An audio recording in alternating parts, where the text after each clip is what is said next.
Would you eat out alone? Like go to a restaurant, sit at a table by yourself?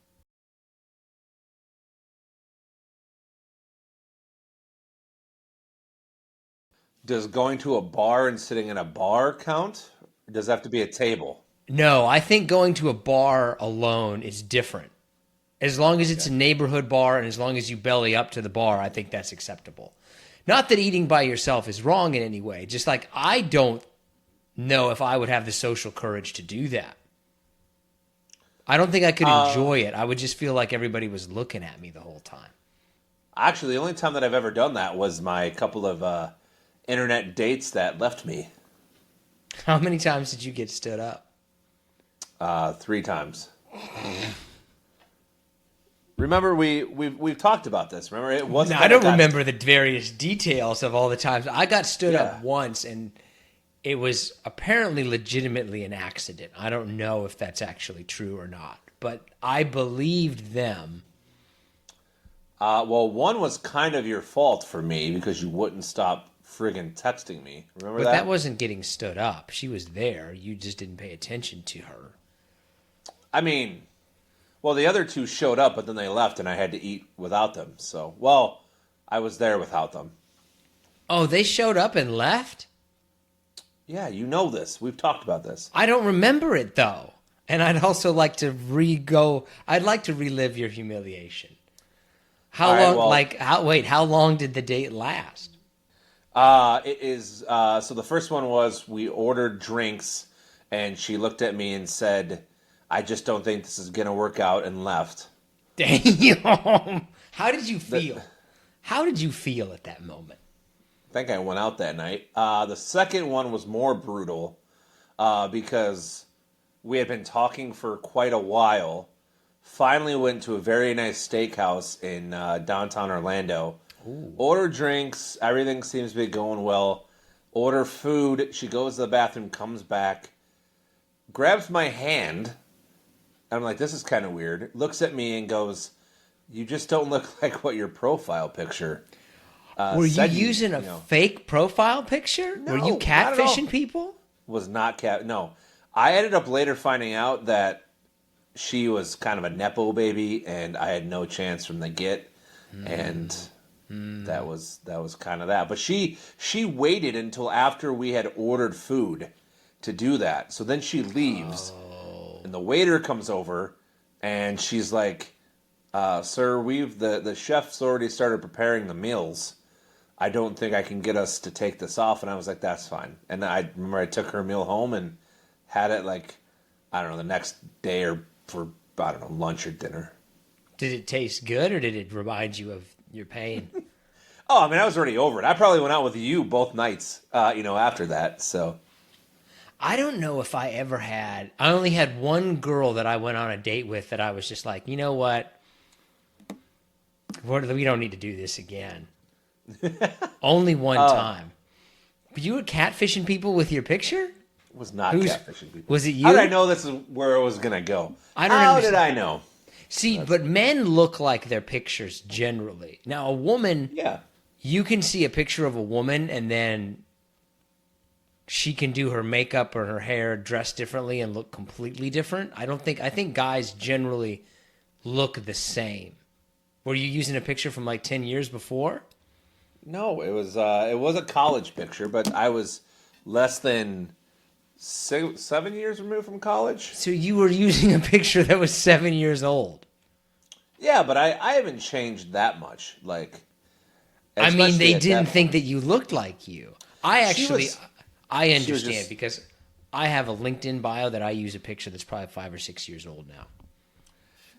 she just wasn't like a good person, and it was just a bad decision. But the best part of the whole story is I was so butthurt by that moment that I stopped online dating, killed my liver at the bars. Good, Then good, when I good, good. killed my liver, I decided to go back on online dating, and that's how I met my wife. So, No. There is like, there's definitely things where you realize that all of these things led you to one place or another. Like, Yeah, can you think of decisions at points in your life where if you had made a decision, you would be in a completely, totally different place than you are now?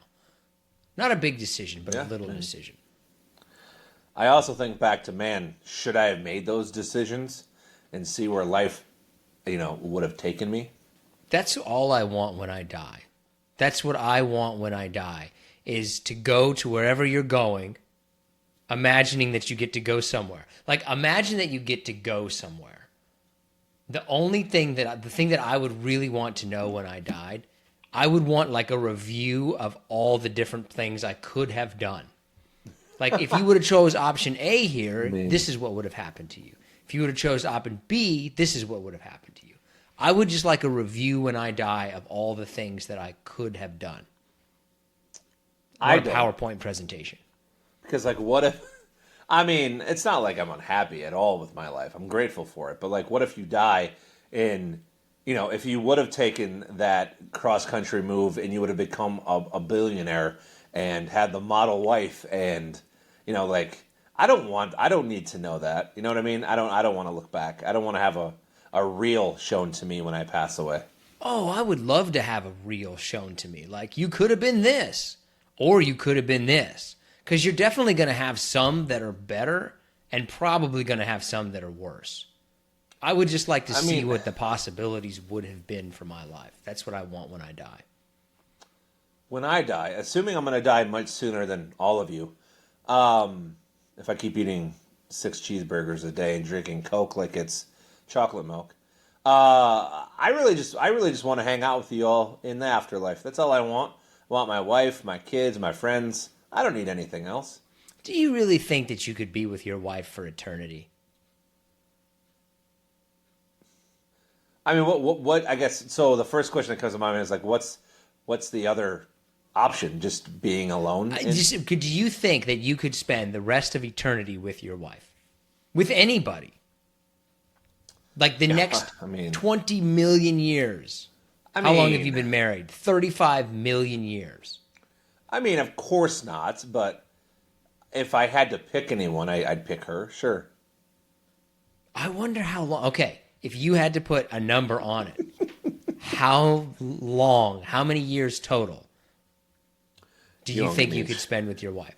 You'll get me in trouble. Like, could you get four? Okay, let's do it in digits. Could you get 3 digits?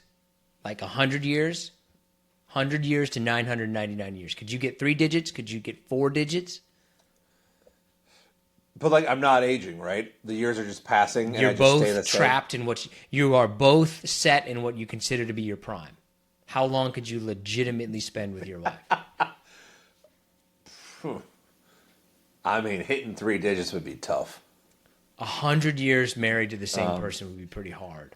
Like, at some point, I think you would shake hands and be like, let's go try something else for a little while. See you in 100 years. I mean, I think you would definitely try some other things, but I think the love is still there in a relationship that lasts. Isn't that part of it? Isn't that what all these people who have been married for 50, 60 years say, is that, there's a lot of hard times, but there's more good ones. So. Right, but that's 50 or 60 years, not like 1,000 years. I don't even know what I would do if, like, I was alive for 1,000 years. I mean, maybe we are. Who knows what happens when you die? No one knows. I mean, I think that it would be potentially so, like, boring. Like, what are you going to do today? Well, I mean, did you ever have an in-law that was this in-law? You're talking about death or whatever, and out of nowhere they just come out of the blue and they're, well, when you die, all you do is die. Your soul goes away and there's nothing. There's nothing when you die. Oh, yeah, I mean, like, not that way I to be realistic. Well, I mean, why not tell people that's personally what I believe. I would love to believe something else, but I think at the end of it, you just die. I mean, what happens to we don't need to talk about this, but what happens to your soul? What happens to your mind? Like, where were you before you were born? If you're this timeless being, where were you before birth? Swimming like, in my that bag. Shuts that whole thing down, doesn't it? Sure does. Man. Well, anyways. Right. Like, if you were going to live in eternity, where were you before you were born? But what if you believe in reincarnation? Yeah, but then is that really you? It's a whole thing, right? Nobody would like It is. Yeah. Yeah, religion is like politics. We've always stayed away on this show, and I think we should continue to stay I don't know away. if it's religion. I think it's just a discussion about, like, I just think, you know what? It's over. You have a good run. You try to make the best of it that you can, because nobody knows what they're doing in life. Nobody knows what they're doing. So you mentioned, you made me think. So you mentioned when you live, you die. You want to see a reel of what could have been. What if you die too soon? Would you want to see what life could have been? Oh, I would want to see all the possibilities. Because even if, like, you blew it and you were supposed to be the president of the world, but you made all of the wrong decisions, at least you could have seen what you were capable of. I don't think most people really get to find out what they're capable of. Yeah, I don't, because we can't. Most of us live in a society where we can't realistically do that. No, it's a weird thing in which we all it's like all of us try to get through the door at the same time. And we kind of get in each other's way. Okay, well, let's move on. Let's get some shout-outs here. All right, we're going to start with a good one. King Compton. What a name. King Compton. Valentino Humphrey, Caroline Pittman, Ramona V, Gordon Luna. Shout out to Luna. Love, best club ever, Metro Detroit. Journey Dawson, Gordon Lunatic, Halle Waters, Remy Garrett, Magnus Peterson. I don't mind a Magnus name, but you need to be like Swedish or Finnish or some Netherland-like country. Speaking of that guy from Game of Thrones, the Mountain, remember him? Yeah. He just set the world record for the heaviest deadlift. Cool. I think his name's Magnus. That's why I brought that up. I believe his name is Thor, by the way. I don't know. Hannah Cox, Lena Abbott, and we're going to end here with Maximilian Esparza. Ooh. Probably just Max. Probably Max. I don't mind the name Remy. If you're a man, though, you need to be from Louisiana. Because all I think about is Gambit. Remy Lebo. So this is all theoretical here, but I was having a conversation with somebody, and it made me wonder. You take away, like, say you take away New Orleans from Louisiana. New Orleans, yes. Louisiana sucks then, right? Like, no one would go to Louisiana. You would not want to be in Louisiana if it wasn't for New Orleans. Well, I mean, assuming that something else wouldn't just take its place and all the people would go to, like, Baton Rouge. No. Nope. I think that's French. But a lot of places are like that. No. Like, you lose... Sure. I mean, you lose the big city in any state, and the state becomes much less interesting. I think the only exceptions you could make for that would be California and Texas. I mean, like, if you lose Houston, you still got Dallas. You lose L.A., you still got San Francisco. But I mean, you lose Seattle, you got nothing. But you lose Orlando, you have Miami. Oh, yeah. Well, I guess Tampa. Texas, Florida, California. You got to put New York in there because you lose Buffalo, you have New York City. You lose New York City, you still have Buffalo. I don't know if Buffalo quite. Don't you talk bad about Buffalo. Listen, look, I have a Buffalo Bills bandana. That actually I don't. The dog has one. Gotta have to wear that. So the dog has to wear it every single game day now because they won in a massive comeback. We don't need to know. We don't need to go into why the Buffalo Bills are a team that's on the rise and a good team and a team with a history of at least being a winning organization, right? A good organization. We don't have to talk about the Detroit Lions, which are going to hit their peak, which is losing in the first round, the first game of the playoffs. That is the peak of the Detroit Lions. Grit. Does the grit involve winning? Does the grit involve winning a game?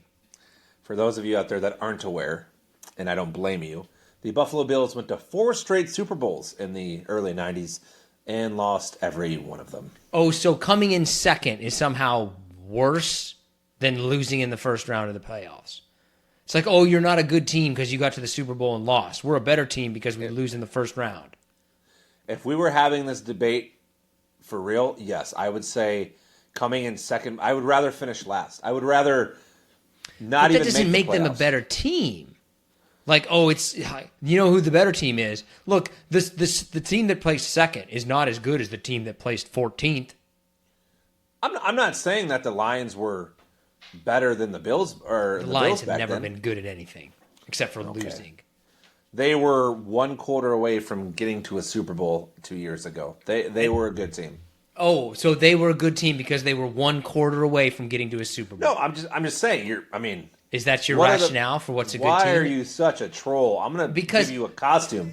Because you said that they were a good team last year and they were one win away from getting to the Super Bowl while also making fun of the Bills for getting to 4 straight Super Bowls. I was making fun of the organization, not the Bills in general. You would be dumb to say that Josh Allen isn't the best player possibly in the game of football right now. Is he better than Sebastian Janikowski? I don't think so. And that, my friends, is all you need to know about Nick's opinion on He's the football. greatest athlete of all time. Sebastian Janikowski and Bartolo Colon. And Rick Ankiel when he used to throw pitches into the stands. But anyway. Bartolo Colon's actually pretty hilarious. I love Not going to lie to you. Check him out on social media. He's pretty funny if you've never heard of him. Let's see here. We got to talk about this because it is insane to me. And if you haven't seen the photo, you need to check it out. The Rock lost 100 pounds. We talked about this last week. Hold on. I'm not. Isn't referring to him. Oh, okay. Another wrestler was a photo was taken of him, also a movie star, and he has lost an absurd amount of weight and muscle. Dave Bautista. Almost as if, as you get older, taking massive amounts of steroids that greatly increase your frame turns out to be a bad thing. I'm just saying that okay, for all of you, we'll say 25 to 45-year-old men out there, you grow up with these guys, and now they're 160-pound dudes. It's insane. Like, I don't want to think, and this was the question, this is why I brought this up, I wanted to ask you, would you rather remember somebody at the height of their career or have them for a long amount of time and go through kind of like what we're going through now where, like The Rock, right? Big wrestler, took steroids, didn't take steroids, lost weight, gained weight, now he looks like a fucking twig. Oh, I think if you're truly a fan of the people themselves, not necessarily a fan of where they are at in that moment in time, but if you're a fan of the person themselves and they inspire you or whatever, then I think it's fine to see them go through life's journey, that they're not always this perfect person. I think that's why some people who die young, Kurt Cobain, other people who are in that like 27-year-old club, are remembered as being so much better than maybe that they really were because they died at the height before the rest of their careers could kind of unfold. Like, would Nirvana still be such a great band if they moved forward and made a bunch of crappy albums afterwards? That's a fair question, and that also kind of brings me to something. I had typed this out. I wasn't going to bring it up, but because we did that, or you brought this up. So there's going to be a John Candy documentary released, and it kind of brings up the point, like John Candy, Jim Belushi, Chris Farley, other people, Gilda Radner, etc. They got past that initial point of their career and then they died. So is that why they're remembered? Because they left a little bit of legacy? Or do people remember them for what they could have been? I think that people remember them at their peak and assume that peak would have continued, as opposed to remembering somebody who maybe peaked and then fell off a little bit. And then you don't look at them in exactly the same way. Like, imagine if something had happened to Tiger Woods at the peak of his career. He does not remember the way that he is now. Yeah, okay. Yeah, I was going to say something did happen at the peak of his career. Well, like if he wasn't there, right? Like Tiger Woods would be remembered as the greatest golfer of all time and no one would even be close to him. And now you kind of remember him more Tiger Woods' wasted potential. No, I'm not doing this with you. But would you agree with my assessment of Tiger Woods? That no, now you don't look at him the same way as if something would have happened to him at the height of his career. I don't look at him the same way, but unless you were just kind of goofing around, he's not the greatest golfer of all time if he would have stayed. He would have had. I think that if he would have continued on that, let's say something happened to him on the trajectory that he was at the height of his career, people would have considered him to be like, oh, he would have destroyed all the records. He's the greatest golfer of all time, as opposed to like, oh, no, you kind of live to see like you. If you go past your peak, I think that your legacy suffers ultimately. This conversation really doesn't matter because the best golfer of all time is John Daly. Oh, I would say the best golfer of all time is Happy Gilmore. That movie's not too bad. He's a real golfer. No, he's not a real golfer. Last thing, and we don't really have to talk about this because we're going to piss off most of our fan base. There was a new study that came out that basically the younger generation below us, all the generation below us, aren't drinking alcohol. Oh, I've seen that. That kind of pisses me off. Like, what are you doing with your life then? Well, I think that they more do like other drugs. I wouldn't think that they're just staying sober. I wouldn't think so, but because what effing fun is that? I mean, I think that they've really kind of found that alcohol is like not that great for you. But millennials, like our generation, we're just hard drinkers. Like, I think that our age group has just always drank. Like, that's what you did. I mean, because you didn't have any other options, really, growing up. Like, you can drink. Yeah. I mean, drugs weren't as big as they are now, or the different forms of them. Like, plus it wasn't legalized when we were growing up, for the most part. Didn't stop us from getting it, but I feel like that's a lot more readily available, which takes away, there's so many craft beers now, I'm fine with it. Right, I'm like 18-year-olds aren't drinking craft beers. They're not. Plus, they probably can't afford them. They're pretty expensive. Right, like where's the Natty Ice? God, $9.99 a case. Can I tell you one 24-pack? Can I tell you one quick birthday story from last week? Oh, you got to work your birthday in here. Go ahead. So my birthday was last Wednesday. All I wanted to do was go to a bar, have some beers, and hang out. Right? Yep. I took the day off because that's what adults do. They take the day off on their birthday. You take a day off for your birthday? What are you, 6? I wasn't going to, but actually a couple of my coworkers told me I should, so I did. What day of the week was your birthday on? A Wednesday. Not acceptable. I'm not taking a Wednesday off in the middle of the week.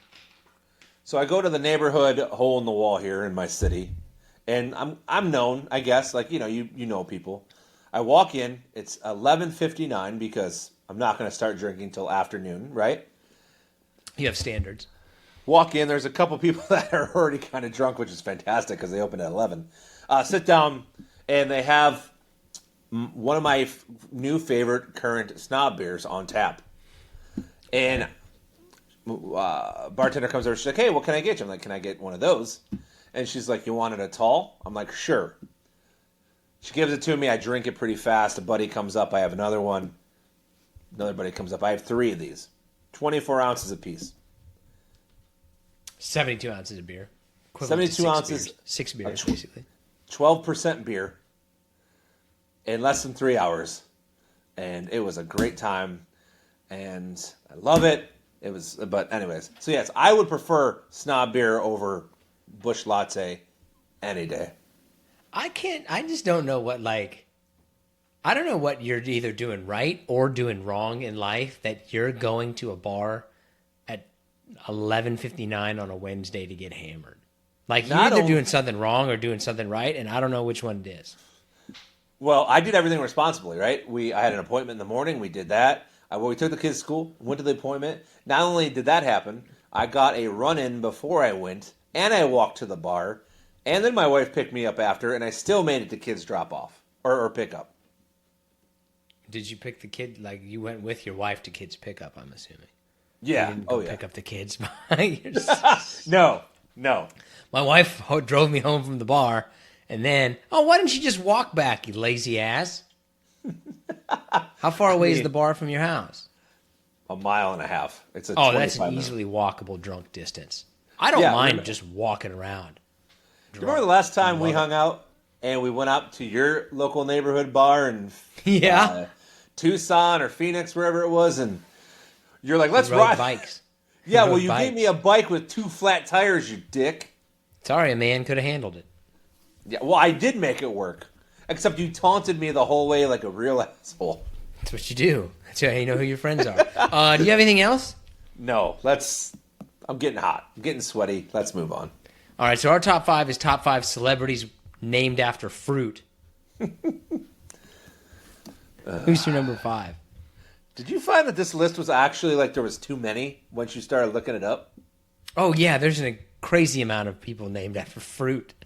Yeah, it's actually kind of too much. All right, so I feel like this could have been number 1, but I'm just going to put him as number 5, and that's O.J. Simpson.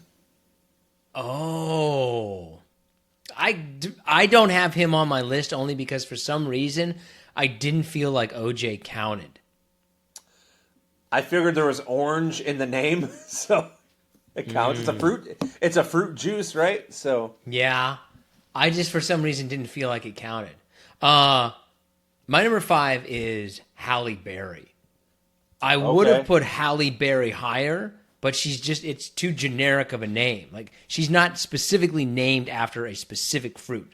I mean, I have her on my list, but she's a little up there, so I'm gonna refrain yet.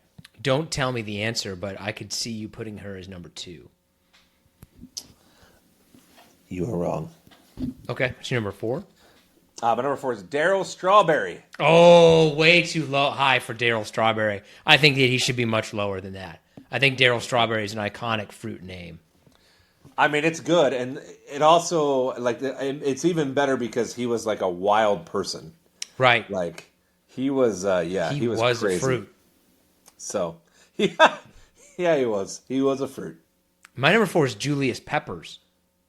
Ooh, that's a good one. Okay. Pepper is a fruit. A pepper is a fruit. Julius Peppers. So my number, we'll get to that in a second. My number 3 is Halle Berry.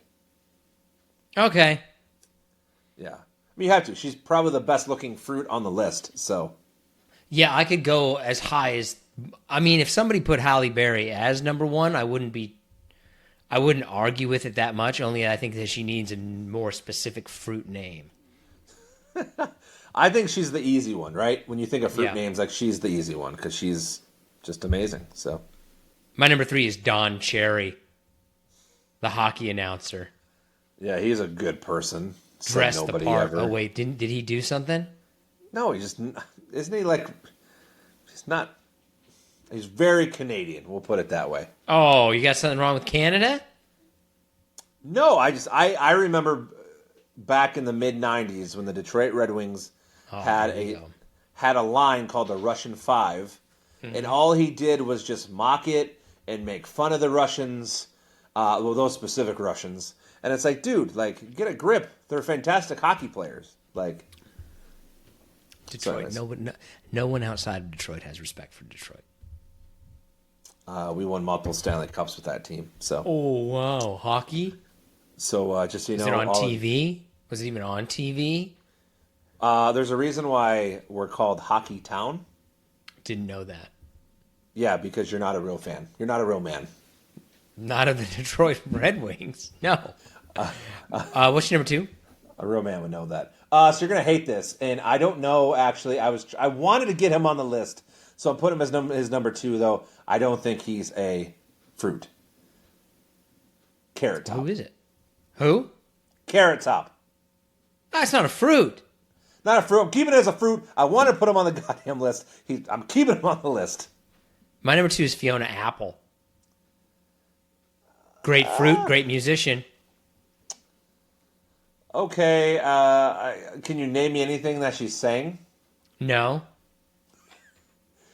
Okay, I mean, I don't know. I'm some kind of like really artistically well received thing that like I don't really am capable of those emotions.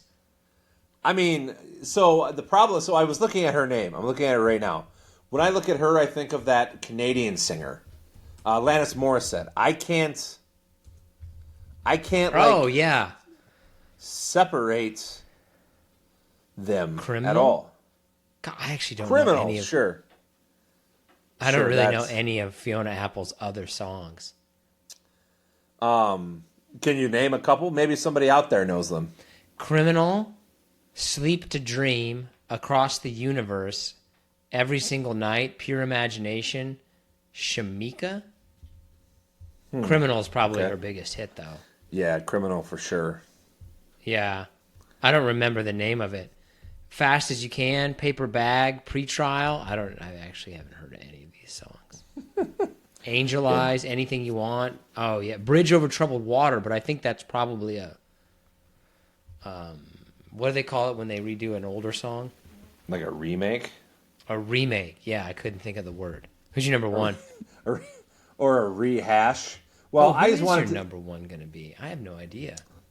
It's a safe choice, but when I think of like names with fruit, I don't know. This one just came to my mind, and it's Chuck Berry.